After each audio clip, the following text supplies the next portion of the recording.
program today, Iran Hostage 444 Days of Captivity, is being presented by Mr. Rocky Sickmann. Mr. Sickmann graduated from Washington High School in Washington, Missouri in 1976 and immediately entered the U.S. Marine Corps. On November 4, 1979, after months of turmoil marked by the return of the exiled Ayatollah Khomeini, the American embassy in Tehran was overrun by militants and its employees taken captive. Sergeant Sickmann, then only 22 years old and only 28 days into his tour of duty at the embassy, became one of the 65 Americans taken hostage. He remained a hostage for 444 days before being released on January 20th, 1981. Mr. Sickmann spent 6 years in the U.S. Marine Corps and has received several accolades during his service, including the Congressional Gold Medal, Prisoner of War Medal, the Defense Meritorious Service Medal, Award of Valor, and the Good Conduct Medal, as well as others. Following time spent in the military, he worked for KMOX and then in the private sector for Anheuser-Busch InBev. He spent 34 years with the company, most recently as the U.S. National Director of Military and Industrial Affairs until his retirement from AB in 2016.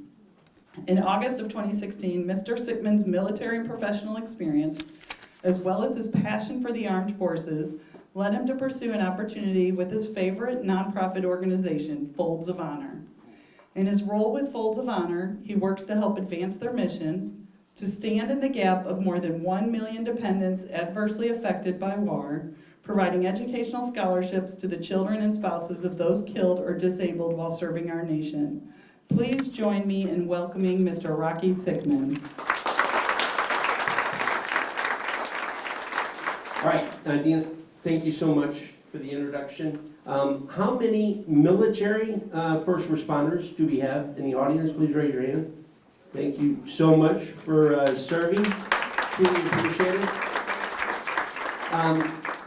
Again, it is my honor to be here. Interesting enough, this November 4th, 1979, 44 years ago, is when my day in a situation I never thought would ever end, but here I am. And trust me, folks, this story that I'm about to tell you, it gets difficult, so please stick with me, and you'll understand why it gets difficult.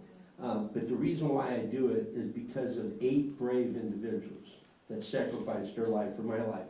So, Folds of Honor, organization that provides scholarships to children, spouses of fallen and disabled military and first responders. Since 2007, 51,000 scholarships, $240 million worth of scholarships that have been provided, yes, to those wonderful individuals. And out of those 45% of our recipients are minority, and out of those 45%, 57% are female that receive our scholarship. Every dollar that comes in, 90 cents goes back into that scholarship of Folds of Honor. Like I said, 51,000 stories. My story starts some years ago when I looked completely different, right? Those of you that were in the service, you understand those pictures. Boy, did I really look good back then. In fact, my mother and father, when they came out to boot camp and for my graduation, walked right past me, didn't even recognize me. I mean, and so I said, hey, Mom, Dad, and they recognized my voice. But it was a situation. I grew up in a small town of Krakow, Missouri. How many of you know where Krakow? No shit. You know Krakow? How do you know? You've probably been out there for the chicken dinners, right? Yeah. Yes, indeed. They have the best.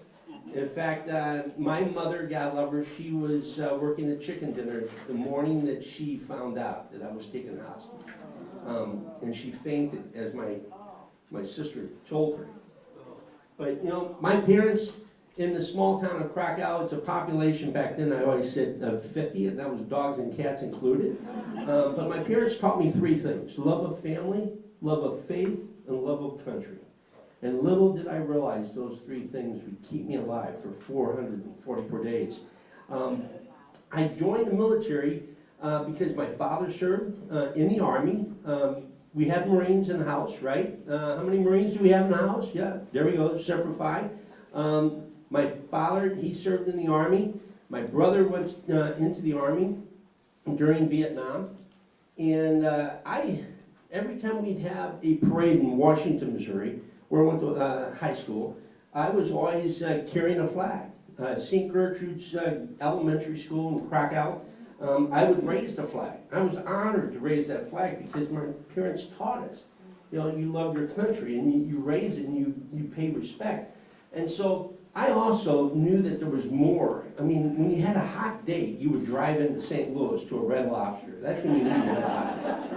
I mean, and I knew that there was more than outside this Washington, Missouri. And so sure enough, I joined the Marine Corps. And in the Marine Corps, I went to Asia, spent a year in Asia, went to Camp Geiger, North Carolina, went to Europe for a year. And about that time, it was about 4 years I was in. I said, okay, it's time to go in. And I always wanted to be a Marine security guard, which is a duty, ladies and gentlemen, that provides security to the documents, personnel, and property of the United States of America. Anybody ever been to an American embassy overseas? Yeah. If you go to that American embassy, typically that embassy is very well secured because the host government provides security on the outside perimeter. Just like if you've been watching the news, in Lebanon, our embassy has been taken, that is attacked, but the Lebanese government, and thank goodness, I pray each and every day that they continue to provide security because there's not enough Marines in there to hold off as what we did in 1979 to protect that embassy. So I became a Marine security guard, and my first duty post was in Tehran. I had just met this young girl right before I went in, and she had just graduated. She was 18 years of age. Her name was Jill. And so she was going off in a dance scholarship. I said, hey, I got this gig that I'm doing, and it's going to be 3 years. And I could not be married for 3 years in this term of duty, which was probably the smartest thing that the United States Marine Corps could have ever done, is giving you an assignment in a situation like this, because thank goodness, when I was taken, I had no responsibility other than myself, although I thought about my poor parents. And I want all of you, raise your hand and show me that you have either a son or a daughter in your family, right? Yeah, so I want you to put yourself into my parents' shoes the morning of November 4th, when all of a sudden you're told, hey, by the way, your loved one has just been taken hostage in this country where back then in 1979, there was news media, but the news media is nothing like what it is now. But they're demonstrating and they're chanting death to America every day. But why were they chanting death to America? Anybody remember that? Well, it just so happened that the Shah of Iran, which was the dictator, right? And Michael and I were just sitting here talking earlier, and I want to go back, and I'm going to be jumping around here, but after 444 days, 44 years later, you know, we were interrogated when the Iranians took us because they wanted this man to come back and stand trial because of his atrocities, and the Savak, which was his military. I want to go back to that country right now, and I want to talk to the mullahs and I want to talk to the Revolutionary Guard and ask them, are you telling me that you're doing better than what this man did? There's no way, ladies and gentlemen, that the mullahs are thugs and the Revolutionary Guard are terrorists. But what they did to us, they blamed the Shah for everything that happened to their country. Well, they have just taken the plug out of the drain, and it's just, the poor country's going downhill. Who would ever want to travel? It was a beautiful country, don't get me wrong. But anyway, going back, the Shah of Iran had fled in January of 1979. He was in exile 2 weeks prior to November 4th. Who's the president, 1979? President Carter. Ladies and gentlemen, this story is not about Republicans and it's not about Democrats. It's about a country The Islamic Republic of Iran, when they formed in 1979, they hated our government. It was about humiliation of the United States of America. President Carter, he's in a meeting, and his staff says, President Carter, we have to bring the Shah in. And this is 2 weeks prior to November 4th. And President Carter at that time said, okay, if I bring the Shah into the United States, what are you going to say when the Islamic Republic of Iran takes our people hostage? And the sad thing about it, 2 weeks later, November 4th, 1979, how many of you have seen the movie Argo?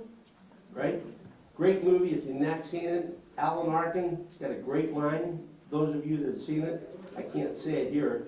But it's a great movie about 6 of my fellow colleagues.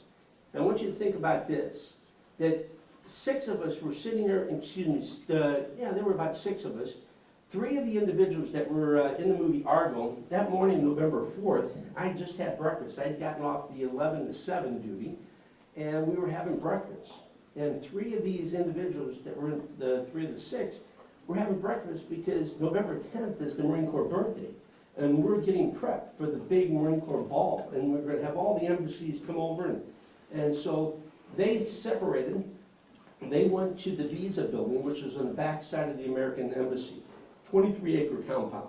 I walked down to the Chancery. So for those of you that saw the movie Argo, I can tell you that the chants, the demonstrations, the sounds, I got to speak to the cast of Argo. My son was in the movie Argo. He was in the CIA scene. And I'll tell you that synchronicity later on. But that morning, I'm coming down from the Chancery to go into the motor pool gate, which was about right here to that picture top left, 30 yards to the left. I'm walking into a building when all of a sudden, and again, demonstrations have been occurring every day for the past 2 weeks. And all of a sudden, as I'm walking into the motor pool gate to get into a vehicle, we had to have an Iranian driver out in town, my walkie-talkie goes off, recall, which means report back. And I look back to the front gate. And ladies and gentlemen, I'll give anybody $1,000 if you can pinpoint any specific security out in front of that gate. Anybody see anything? There was none. I'm here to tell you, and I will go to my grave. At that morning, November 4th, 1979, the Islamic Republic of Iran told the security to leave. They got it under control. I mean, and that morning, that's how they came over the wall. Now again, the outside security is to be controlled by the local government, the Islamic Republic of Iran. They failed that morning. I ran back. I could run pretty fast back then. Ran back to the Chancery. The Chancery is where we secured all of our weapons. And for those of you that are in the weapons, the secured American Embassy, you'd think they probably had a lot of weapons. I'm here to tell you that we had State Department issue 38 snub-nosed pistols and sawed-off shotguns to secure an American embassy. And I'm here to tell you that 7 Marines held that American embassy for 4 hours waiting for the host government to come, which never came. No, yeah, well, really good and bad. Meanwhile, as we're secured, they take our American flag and they start burning it out in front of the embassy. And it is then, I'm at the front door of the American embassy, and there's 7 Marines there. I've got the front door that I just came in. I can tell you my adrenaline was pumping.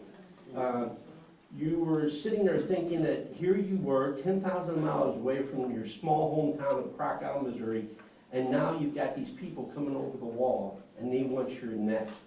And they're pounding on the front door. In fact, they're pounding with a telephone pole to where the plaster's coming off the wall. As you're loading, I radio and said, hey, I need support. They're about ready to come in. 3 other Marines came, and we had 2 kneeling, 2 standing, pointing at the front door, because at that point in time, you have, deadly force. If they come in and start to shoot or whatever. All of a sudden, down in the basement.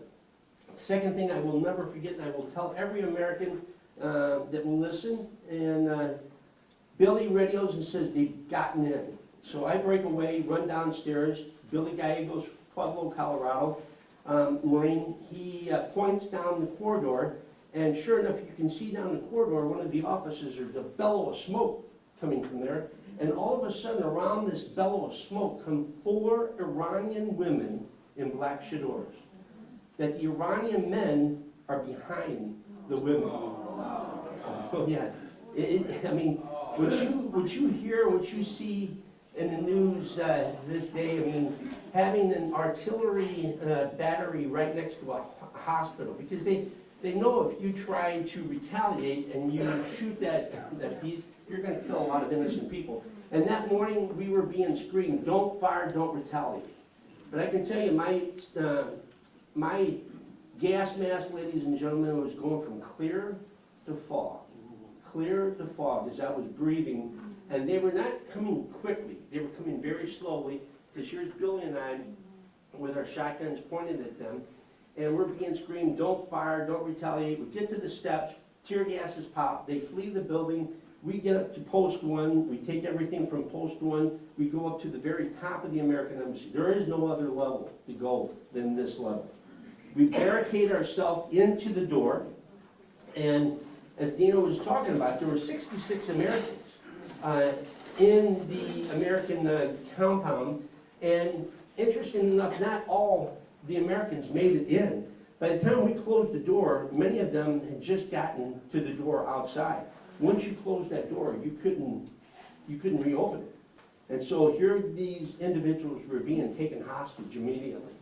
So as we were barricaded behind the door, still enjoying what that American flag represents, which is freedom, and ladies and gentlemen, I'm here to tell you, at 22 years of age, that day of November 4th, 1979, we were stripped our freedom, our dignity, and our pride for the next 444 days. And you have no idea how wonderful freedom is until you got it stripped from you. And that morning, they're bringing up people that you've just seen at breakfast, and on the other side of this 4-inch steel door, they're saying, they got a gun to my head. And if you don't open the door, they're going to shoot me. So State Department folks are on the horn with President Carter. President Carter at this time, he says, hey, it's going to be 18 hours before we can get any help to you. Can you hold off? And they explain to him that they've already got hostages. They're basically saying we're going to shoot them. And President Carter says, give yourself up, and we'll get this resolved with diplomacy. That was the morning of November 4th, 1979. We barricaded everything. We took everything away from the door. They were now burning the gas, because from tear gas in there, the only way to get rid of it is to burn. So they were burning like paper. And you could see the smoke underneath the door. You didn't know really what was happening on the other side of that door. And we opened the door, and immediately we were taken blindfolded. I mean, everything was set. I mean, they had everything already panned out, and what they were going to do, how they were going to do it. And so sure enough, we open the door, you walk out, you're tied to, your arms are tied to the back. I can't even bend my arms that far back anymore. You're blindfolded. Ladies and gentlemen, for the next 30 plus days, we were tied to a chair. Tied to a chair. I want you to sit there as you're eating lunch here. Imagine being tied to that chair for the next 30 days. At night, they put you on the floor and tie your wrist to your ankles. Oh, wow. That's how you slept. And as you sat there, those 30 plus days, and in the corner of the room, as they would put you in a corner, through the broken windows, you could hear the city, the capital of Iran, Tehran, start in the morning, and you can hear the traffic start, and it would peak, and the demonstrations were out there demonstrating, chanting death to America, and all of a sudden, the traffic would go down, and there would be day 5, day 20, day 30, and you're sitting there thinking, it's 1979. Vietnam veterans in the room? Maybe thank you for your service. Here I am sitting there in 1979, and I'm sitting there thinking back to 1975, when the Vietnam veterans came home, they were spit on. Nobody cared about them. And, right? And here I am sitting there, and I'm sitting there thinking, and those were thousands of military individuals. And if nobody cared about them, who's going to care about 66 Americans in an American embassy? 10,000 miles away from home. I thought we were forgotten. Now granted, you as parents, I knew that my parents were thinking about me. I knew my little brother, he didn't want me to come home because he had my stereo. He was watching my stereo. I'm only joking, he wasn't. But it was one of those things that you thought, the world is going on without you. You could hear it out through the broken windows. At the age of 22, you could hear the world going on. And the United States is not going to deal with terrorism. And they would bring you in, and your terrorism, your interrogations would consist of, pistols to the head and asking you to open the safe. If you didn't open it, they pull the trigger. And so you lose bodily fluid, folks, through this. But just being locked and not allowed to speak for 30 plus days. I went back, I had to go to a place in my head, to a happy place. And that happy place was growing up in a small town in Crocodile, Missouri. All of you have probably gone through difficult times in your life. You don't feel like eating. You're wondering if you're going to be alive by the end of the day. I would go back as far as in elementary school in Crocodile, and it'd be a snow day, and my mother, I could smell the pancakes. As I sat in my room, and I would wipe the cold frost from the window and look out, and the snow was piling high, and I could smell the pancakes. And I'd walk in and look through the little hallway, knick-knack shelf, and she had a platter that it was a platter that she would make the pancakes. And I can remember going through and reliving, watching her pour the batter onto that area and watching the bubbles of the pancakes. And then she would flip them over, and then she'd put 4 pancakes on the plate, and she'd put a piece of butter on top of it. I would sit down and I would pry open the syrup. You're reliving this whole thing. I spent my first Thanksgiving tied to a chair at the age of 22. And again, going back, knowing that my mother and father my father was a concrete mixer driver, my mother was a carpet store secretary. They didn't have a lot of money, but they made it look like it was Ritz Carlton on the holidays. And so my dad, God love him, he, holidays, he'd go in the basement, put up a board on top of the washing machine and dryer, and he'd make his bar. And so he'd have his alcohol on there. But for him, he looked forward to those days. And here you were, reliving those days. Spent my first Christmas in that situation, knowing that everybody was back home. You all know what the holidays are like. All your loved ones are coming over, you're enjoying gifts and everything, and here you were tied up, you not knowing if you were going to make another day. Little did you realize that you made it that far. It wasn't until after New Year's Eve of 1979 we realized, we were hoping, we were praying. Like I said, and my parents taught me 3 things: love of family, love of faith, and love of country. I never prayed so hard in my life. And you're hoping for a humanitarian gesture. It didn't happen. Stuck us in a room, January, where I was put in a room with Jerry Plotkin and Billy Gallegos. And these pictures right here, ladies and gentlemen, these are the pictures. These are actual pictures of 1979, our conditions of how we had to live. And it was, I'm telling you, I can tell you the story, but unless you've been there, was there with me, like Billy's still with us. Jerry passed away years ago. That's a long story there, but this individual right here, the day the war on terrorism started was the day that this Ayatollah Khomeini, when he blessed the situation of taking hostages, they became a terrorist country. And the war on terrorism started November 4th, 1979, and it's continued for the past 44 years because of what this individual agreed to do. A Muslim is not born with hatred, ladies and gentlemen. They are taught. And again, like I told you, I remember hearing young children chanting "Death to America" at the American Embassy as we were locked up. Those individuals are now 50-some years of age. They were maybe 10 then. And so, and you wonder, how can people actually put themselves with a vest of C4 and walk into an area and blow it? Well, because if you taught that, you're going to do it. So the war on terrorism started right there. Little did we realize, we were hoping that there was going to be a rescue attempt.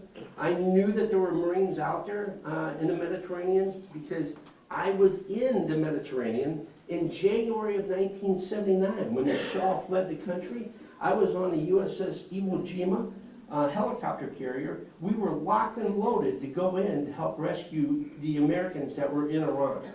Now all of a sudden, fast forward, I'm in Iran, and I know those guys are out there, and you're sitting there, you're waiting for the sounds of the choppers. Day 1, day 30, day 40, nothing's happened. And you're sitting there thinking, well, why would they need to come over and start a war on a situation of this nature? Little did I realize, just like I said, the Vietnam War veterans, nobody cared about them. Who's going to care about us? But I was wrong. I mean, you guys start tying yellow ribbons around trees.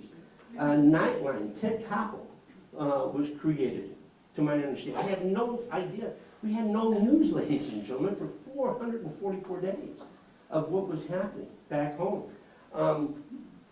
We were put in situations where people were forced to make statements, although we were all forced. Some basically gave in. And there was one individual in this picture, I'm not going to use his name, he sang like a bird.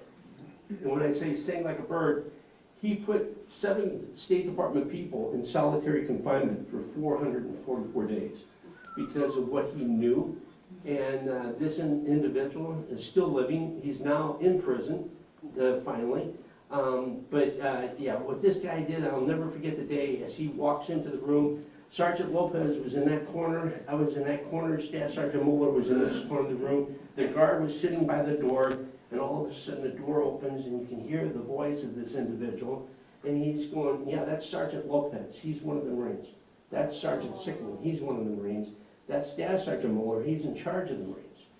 And you're turning around in your room or in your chair, and you're like, what the heck are you doing? And this guy got favors. He got favors. So when you think that these things don't happen, I'm here to tell you, it did happen.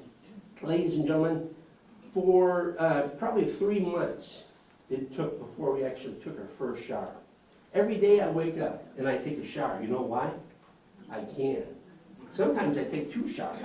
Sometimes I take 3 showers because I can. A bar of soap was our toothpaste, and your finger was your toothbrush. And you cleaned your pants one day, and you wore your underwear as you sat in your chair. The next day, you would wear your damp pants, and you wash your underwear. I mean, it was survival, and thank goodness the Marine Corps taught us, because, I mean, couldn't understand why in the Marine Corps they taught you how to clean your clothes with a bar of soap, running water, and a slab of concrete. Little did I realize I would have to be able to do that all those days. But yeah, situations were not good. The Canadians are congratulated. We, as hostages, had no idea.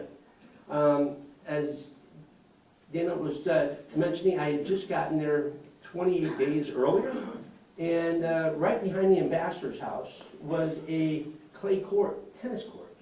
And I started to play tennis, and it got to be pretty good.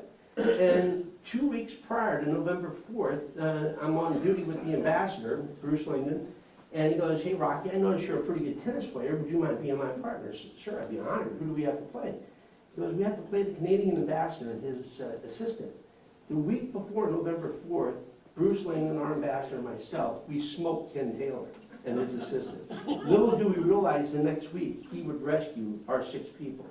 3 of those people I had breakfast with that morning, and like I said, we had no idea our life would be turned upside down. They fled, went to the Canadian ambassador's house, where they stayed with him for 80 days. I mean, he held them in his house until Tony Mendez, a great American, passed away 3 years ago also. He went over as an American CIA as a Canadian film director to basically remove the people as Canadian film crew. great story, you need to see it. But anyway, those people were congratulated. We didn't know that until after coming home. President Carter, he's being forced to have to do something.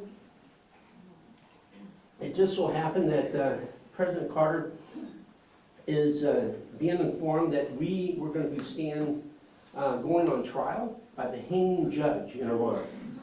The hanging judge, so when you go to see the hanging judge, you're either guilty or you're not. And if you're guilty, they hang you in the streets of Iran. So President Carter, this is now in March of 1980. In this room with Billy and Jerry, folks, you are now allowed to speak to each other for the first time.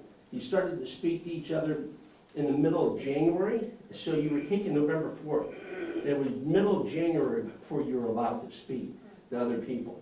And so you're sitting there like wondering, all right, what the heck is going on? Jerry is Jewish, and he was humiliated for the next 444 days. Long story short, he was a merchant. He was over there to collect $250,000 from the Iranians. The day that we were closing the door, Billy and I, we turned around, and here's this guy, bearded guy, American with a Korean, and he goes, hey, I'm in the wrong building. I'm supposed to be in the visa building. It's Jerry. Sure enough, Jerry was in the wrong place, wrong time. He was then taken $250,000 in cash in Jewish. And I mean, Jerry, you could not have picked a worse day to be here. And so anyway, we would sit there and get to know each other. But ladies and gentlemen, like the restroom, if you have to go to the restroom, you just get up and go, right? Over there, you had to knock on the door because you're locked in the rooms of the offices at the American Embassy. And they have you padlocked into the room. You didn't leave that room. We did not go outside but 7 times, 444 days. I mean, as you walk out of this building today and you go out and you let that sun hit you and you breathe in, 7 times we were allowed to do that. Each time was 15 minutes each time. And so, again, was that terrorist? Was that hard? Was that incredible? And I mean, you just don't forget it. But we're here, and we always said, hey, if that door opens quickly, get prepared because they're going to come in. And they'd always told us, if the United States attempts to rescue you, we will shoot you before they get to you. And they were going to do it, I can guarantee you that. So sure enough, the morning of April 25th, 1980, the most daring rescue attempt of history, Operation Eagle Claw. We had no idea, ladies and gentlemen, that the United States would ever attempt a rescue attempt. That midday of April 25th, things were starting to change. As a hostage, you analyzed everything. How's the mood of, Ali, our food guy? He would push a cart down. He would stop in front of your door. You would hear him unlock your door, open the door, grab your plates that sat right by the door. He would take them out, lock the door, put the food on the plate, unlock the door, put the food on the floor, close the door, lock it, and then go down to the next office. And that day, though, people were running up and down the corridor. Out in back of the American Embassy, there were cars were driving crazy. And all of a sudden that night, at about 8 o'clock at night, the door opens very quickly, we jump, and they come running in and they handcuff my right hand to Billy's left hand, handcuff my left hand to Jerry's right hand. They then blindfold us. And we had been at the American Embassy, compound since November 4th. And they just, moved us from one office room to another. And so all of a sudden they take us, blindfolded, handcuffed, they lead us downstairs, through the basement, through the back, into one of the embassy vehicles. They handcuff Jerry to the left, handcuff Billy to the right. Here you all sat in this vehicle, handcuffed, blindfolded, and all of a sudden they take a picture. I'll never forget that picture because I thought it was a shot. But you see this picture, a flash of picture. And they took a picture of us, blindfolded and handcuffed. They then put a blanket over top of us. And they drove us from that night of April 25th at 8 o'clock at night till the next day around noon. You sat in that car. My kids are always funny. Growing up, I've got Hannah that's 40 years of age, Chelsea is 37, and Spencer's 32. And whenever we would go on trips, somebody would be sitting in the middle of the seat, and they'd say, I hate the middle seat. And I always say, you'd be a bad hostage. I was always the middle seat guy. And so sure enough, we drove, ladies and gentlemen, there was no stopping at the restaurant. And I remember stopping the next morning, or the next day, April 26th, and when you're tired, you can sleep. And you're hot, you're sweaty, the stench, because if you had to go to the restroom, you had to do it on yourself. And I mean, I'm telling you, being held hostage was not a pretty thing. And I just remember waking up the next day and hearing these beautiful birds chirping. And I'm sitting there thinking, heaven can't smell like this. Because I thought we were, and all of a sudden, the vehicle stopped, and they opened the side door, and all of a sudden they pulled the blanket off of us, and our blindfold now was so wet, you could see, through the blindfold, the different images, and they unhandcuffed Jerry from the left, unhandcuffed Billy from the right, and pulled us all out together. One of the vehicles, as they were moving, so what had happened, folks, is that night of April 25th, they took all the hostages and put them in vehicles, and they drove them to different cities within the country of Iran. So if the United States attempted a rescue operation, we weren't ever going to be together, ever again. We were all in the same place on the morning of April 25th, had that rescue operation occurred. But by that evening, we were all separated and never together until we were released. So one of the vehicles that was driving that night, one of my buddies, a Marine, the vehicle actually, the driver fell asleep because they were driving through the night. The driver fell asleep, the vehicle gets off the road and it rolls. And the Marine is hit by a car jack in the back of his back. The driver is killed. The vehicle, as it rolled, he is basically, the vehicle comes back onto its tires, and they're all tangled up, in the back seat. They untangle them, put them all back in. The driver they just let sit out there, he's dead, and they continue to drive. So, but we had no idea, why are we being moved? What was going on? It was because of this. They had found that the charred bodies, and also the 8 remains of these individuals right here. But we, as hostages, had no idea. We stayed in this building, and again, you analyzed.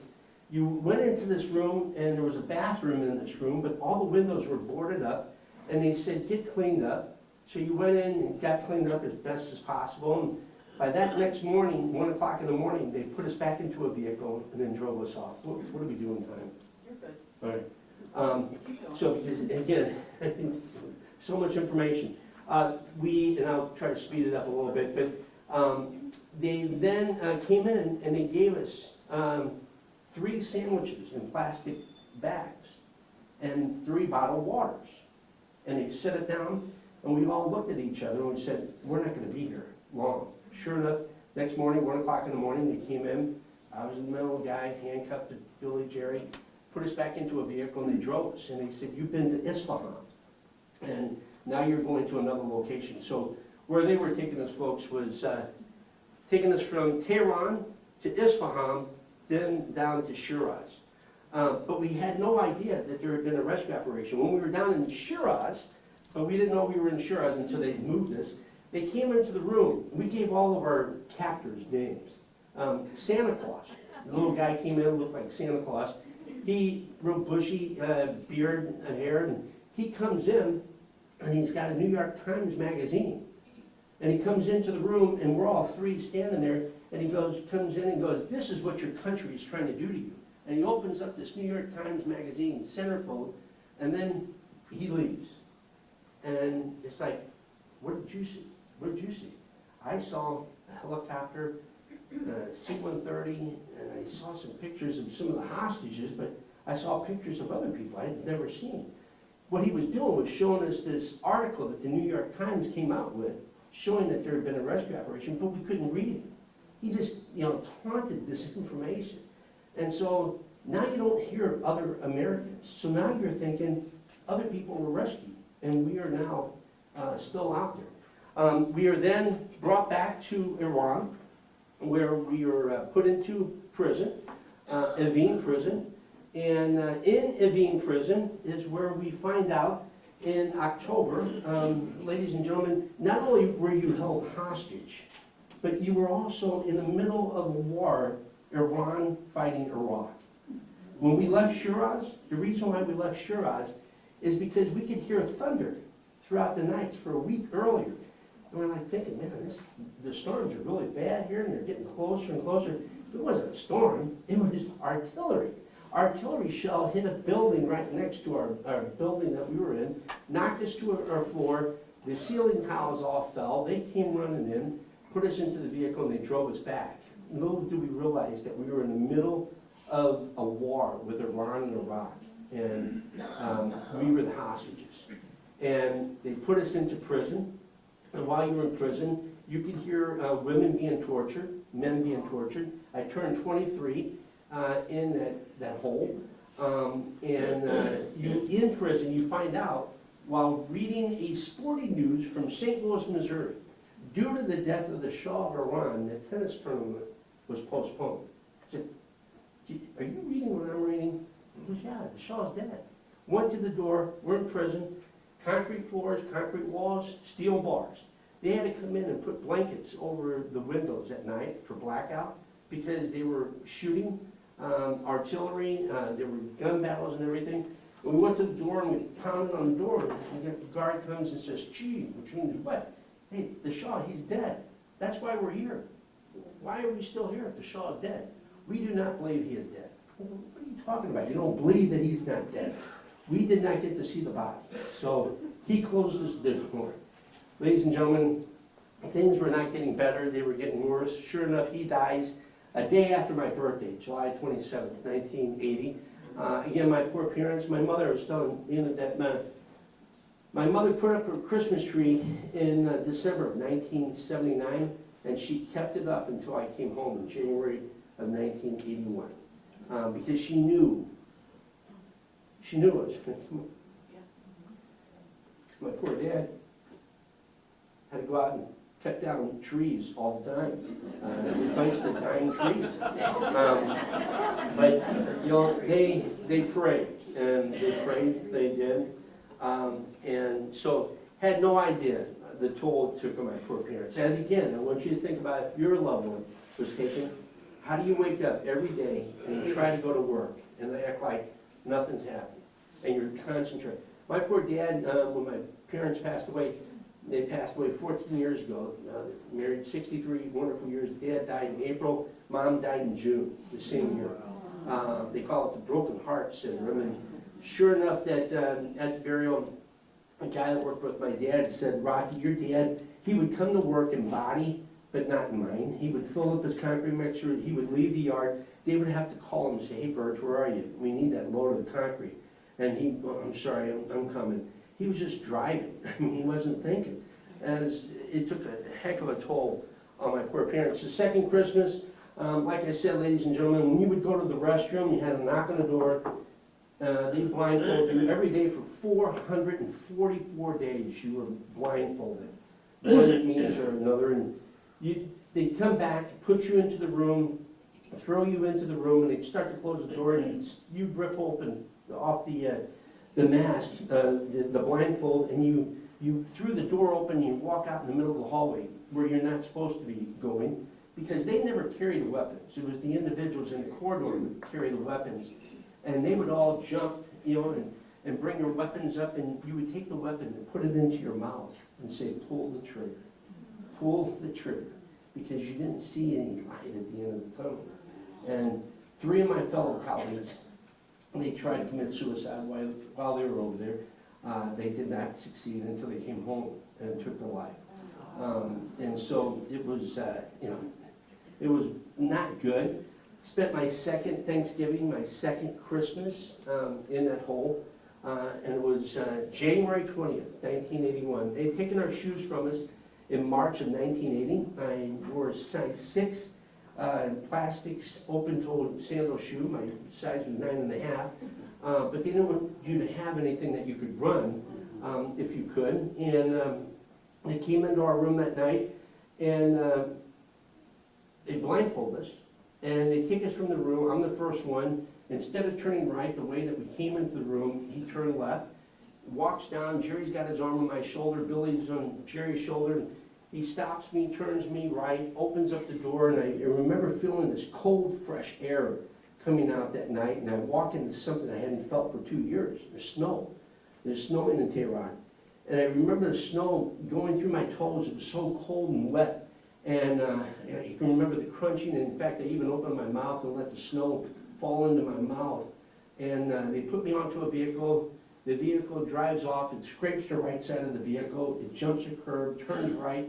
It goes for about, I don't know, 30 minutes, and all of a sudden, you hear a sound of an airplane. And your heart is pounding. I mean, you're thinking, is this really, you prayed for this, you would cry for this, you would hope for this opportunity. And all of a sudden the vehicle stops right behind, it wasn't this plane right here, but it stops right behind the airplane, and the force is pushing against the vehicle that we were in. And I don't know if any of you remember, the reason why I'm sitting here to this day, the Shah died, right, July 27th? So if the Shah died, what did Iran want?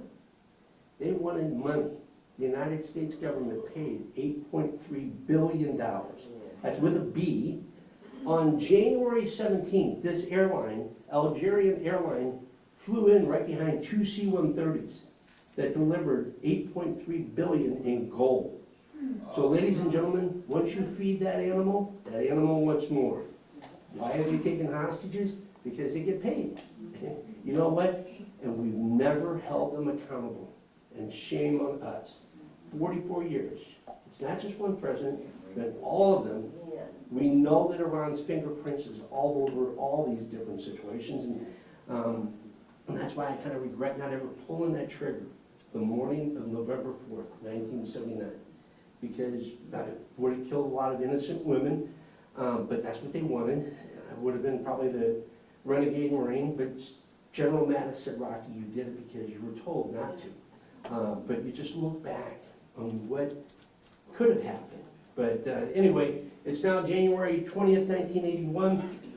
The force is pushing against this vehicle. We have no idea what this plane is, and they tell us to unblindfold. I didn't have glasses, didn't have hearing aids then, and you start to unblindfold, and here you are looking at somebody you hadn't seen for 444 days. You look bad, you smell bad, and you're in shock. You don't know what's going on. And all of a sudden, you start taking one by one, and they're chanting death to America, and they're spitting on you, and you're boarding an airplane. Not too good being in the Middle Eastern country that they're chanting death to America, and you're boarding an airplane. I mean, one minute you're hostage, now you're going to board an airplane, they're going to blow it out of the sky. I mean, you had no idea, and all of a sudden, you walk up the back tail, and this individual that's directing you is a Middle Eastern, who is this guy? And I walk up the game plane, I hadn't seen a woman in 444 days, and here this beautiful little stewardess. She says, please, you must be seated very quickly. Broken English. And I said, okay, whatever. Pair of pants I'm wearing, I'd worn for over 200 days. My left cheek was hanging out, looked very bad. Felt bad. And, but you know, you're like in this situation, and you're looking around like, what's going on? And all of a sudden, you start closing the door. And you're, well, wait, where's Kurt? Where's Gene? Where's Judy? Where's Debbie? Where's everybody else at? They said, no, you're the last. We said, yeah, I know, but you're missing people. They go, oh no, those people were let go a year earlier. We had no idea that other people had been let go. If you remember, they released all the blacks except for one, and all the women except for two. And then, of course, the 6 that were rescued by the Canadians. We had no idea how this was going on. You could not, nor did you want to leave anybody behind. And they assured us, no, everybody's accounted for, we must leave very quickly. So the plane, I mean, you're free, right? You'd think that you'd be hugging people. No, you're still like, you're on this tarmac and they're chanting death to America. Is this plane going to make it on? The plane goes to the end of the runway, He gets there, he turns left, he goes up, stops, turns left again, he goes up, he stops, he's got the foot on the brake and he starts accelerating, the plane's shaking, and all of a sudden it comes back down to an idle. Ladies and gentlemen, through the mock firing squads, the Russian roulette, all the mind games, they were playing one last mind game. Not on us, but on President Carter. They got the money on January 17, 1981. They wanted to humiliate President Carter, as they have humiliated every president since. They waited until 20 minutes he was out of office, President Reagan was in. Now you have to ask, what did Iran do to President Reagan 2 years later? Killed 240 Marines. An Iranian sabotage, terrorist, put a bomb into the Beirut barracks. I mean, Iran, again, wish I would have pulled the trigger. It's just, you look back on it.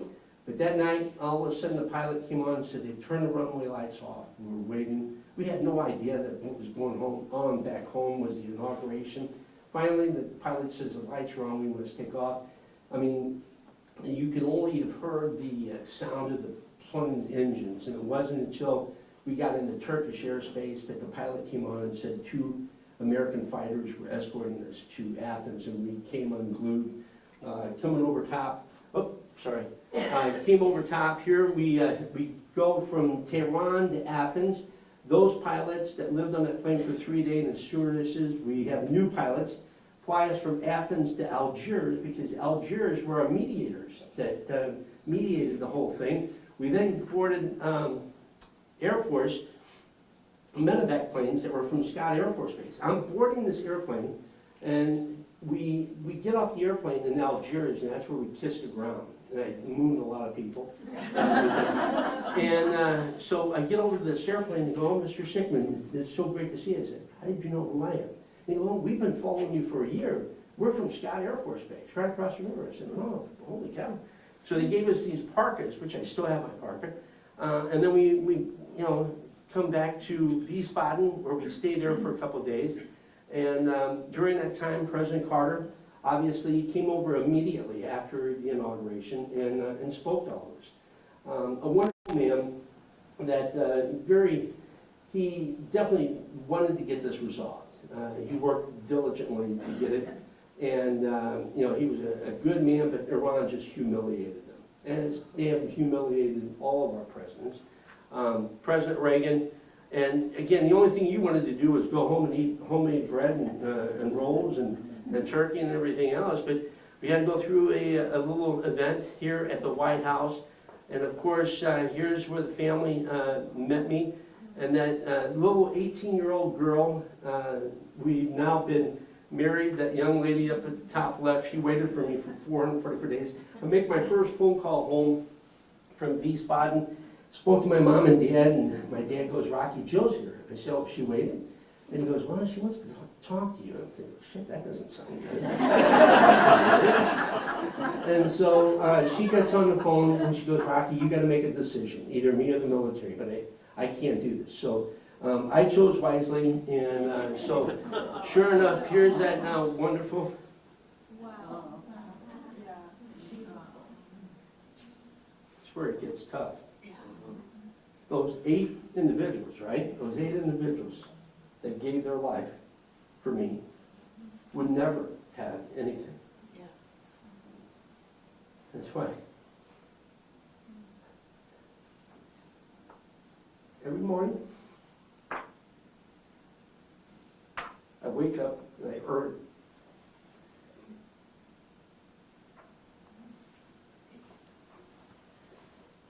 And I have to tell the story about what they did so that I can have the freedom. And all of you have freedom to enjoy their sacrifice. And like I said, I earn each day in memory of them. And everybody must hear what those individuals did to try to, to regain our freedom. And my wonderful wife, without her, I'd be in a ditch. No, seriously, I'd still be wearing green military fatigues and be in a ditch.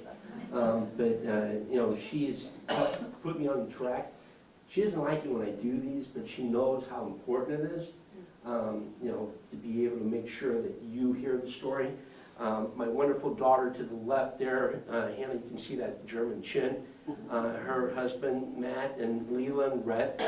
Little Rooney underneath my wife, Jill, and Chelsea, the Ursuline girl. Yeah. And Will Woodson and her husband, Matt, Kaylin, and Spencer. Spencer just got engaged. He was the good-looking guy that was in the movie Argo. He didn't play me. He was an actor, but during COVID, it killed acting. And so he had to find a new job, and then he met this young girl, and he knew if he had left St. Louis to pursue acting, he'd lose her. So he chose wisely also. But yeah, this is the Griswold family. This is, that's what I think about, you know, how wonderful of an opportunity. You know, those guys would never again be able to go fishing with their son, go to father-daughter dances at Ursuline, Coriezu, walk their daughter down the aisle, hold their grandkids. I've been able to do all that because of those 8. Here's Jerry and Billy. Jerry is no longer with us. The Marines here, and out of the 52, there's 34 of the hostages still remaining. Like I said, 3 of my buddies took their life when they came home. A psychiatrist told us when we came home, there's 2 ways of dealing with this. One way is you keep it inside, you never talk about it, or the other way is you talk about it and you let people learn from it. It's going to be hard to talk about it, and that's the direction I took. Which was, you know, thank the man upstairs for allowing me to do that. And it's hard, as I told you at the beginning, it is every time I do it. But, you know, trust me, I'd rather be here than being held hostage 444 days. But President Biden signed into law Congressional Gold Medal December 27th last year. The sad part about it, just like our Vietnam friends, you know, when we came home, the wall, the Vietnam Wall was built in 1983 because they realized that they had mistreated and disrespected our military guys. But the sad part about it is all those that went to their grave, as my colleagues that went to their grave, never getting to see what happened. And it wasn't only the hostages, but the families of what they went through, ladies and gentlemen. It was incredible. And I felt so bad. And so 2007, I'm director of military sales, and all of a sudden Lieutenant Colonel Rooney comes in, makes a cold call at Anheuser-Busch. Synchronicity, he and I met. I told him my story, he told me his story. And so I retired in 2016 and went to work for Folds of Honor. And like I said, 51,000 scholarships, $240 million that we have raised. Why? Because those 8 individuals, many of them had families that had children, had spouses that had to start all over. So at Folds of Honor, we say, honor their sacrifice, educate their legacy. And so that's where it gives me, it's really a therapeutic piece working for Folds of Honor, to be able to do this. So an honor to be able to work for them. And my last slide here, you know, it wasn't too long ago I was having to catch a 6:30 flight in the morning. I go in a convenience store, I get a banana, breakfast bar, and water, and I go up and pay. I owed $4.44. And I was like, oh man, my day is crazy, and all of a sudden I look at that number, and there's 6 people behind me going, hey buddy, you gonna pay? And I'm just looking, I'm like memorized into this number, and it's like, you're right, God. I would rather be catching a 6:30 flight any day. Because, you know, when you feel like you're having a bad day, he brings this number to me and reminds me of how wonderful, you know, freedom is, and how as what it used to be for those 424 days. I mean, I'd take any. That's why people always say, Rocky, you never have a bad day. Well, how can you have a bad day? Because I already went through my bad. My worst day was when I was stripped nude with 3 rifles to the back of my head at the age of 22. And so that was bad. Everything else is very minimal. So with that, I'm so sorry for taking up a lot of your time, but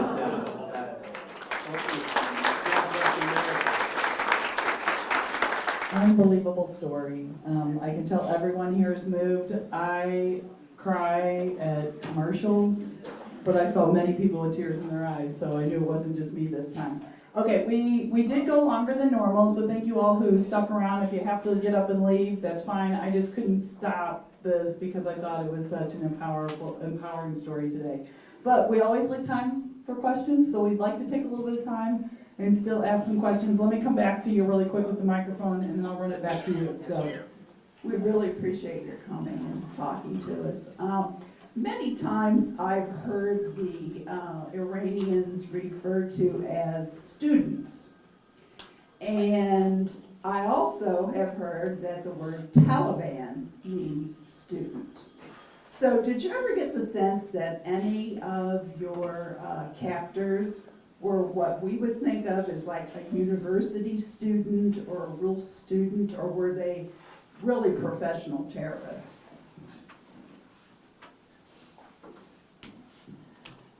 That's a great question. I can tell you that the morning of November 4th, 1979, there were individuals that stormed that compound that morning that were from the university. They were wearing university tags still.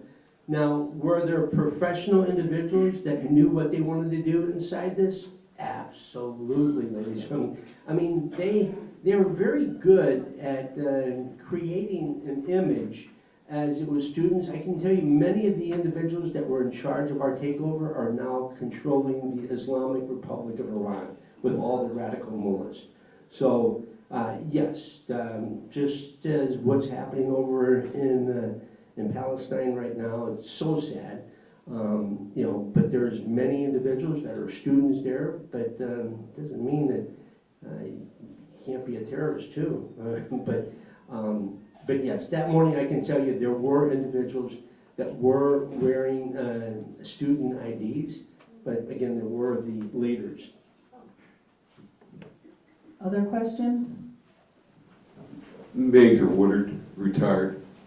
Didn't the three men who took their lives, you mentioned, a horrible tragedy, wasn't there anyone in the system that reached out to them, helped them? Nobody can go through that without being, really devastated. So another good question, and probably just like any major incident, and I have to believe Vietnam, many individuals came home and took their lives. I have been, like I said, very blessed to have someone, a support group. I had gone to the VA. In fact, I had to go to the VA or else my wife was going to leave me because I was having issues. But again, I thought, I'm not having issues. You have issues. But it was issues, but she was there. She was there with me, and I think having the support of her helping me, that's where my colleagues, when they came home, they didn't. I think a couple of my buddies, they got divorce papers when they stepped foot on U.S. soil. But I mean, it's from every wartime situation, it happened. When we got to Stewart Air Base in upstate New York, and we spent our first 2 nights at West Point. We came across our parents, my parents, because I was not married.